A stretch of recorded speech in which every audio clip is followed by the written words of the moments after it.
আচ্ছা এটির ভিতরে কি কি আছে একটু বলেন তো। আল্লাহর রাস্তায় এটা বাসায় নিয়ে রিচার্জ করেন, এটার ভিতরে কি কি আছে। আমি বলতে বলতে অসুস্থ হয়ে যাচ্ছে, আমি বলতে বলতে আমার জ্বর আসছে, আমি 101 জ্বর নিয়ে আপনাদেরকে আর বলতে পারবো না। এটা পুরোটা বাসায় নিয়ে যান, বাসায় নিয়ে খুঁতে খুঁতে দেখেন। আমি আচ্ছা বাসা নিয়ে যাই জান এটার মধ্যে তাও বইলা দেয়, আপনারা তো অশিক্ষিত, আপনিও অশিক্ষিত বাঙালি বরাবর। শোনেন, এটার ভিতরে লেডি ফিঙ্গার আছে, ক্রিম চিজ আছে, 13 রকমের ফল ইউজেড আছে, ফলের ফিলিং আছে, আর সবকিছু মিলিয়ে দাম রাখতেছি মাত্র 250 করে, ঠিক আছে? 100 টাকা না আপু? 100 টাকা কি আপনার না এসে আমাকে দিয়ে গেছিল?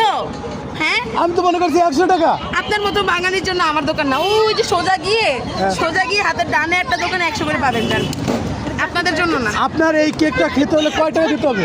আমার এই আবার কয় কেক বললেই খবর আছে। আমার এই তিরামিসু না, ইটস নট কেক, তিরামিসু।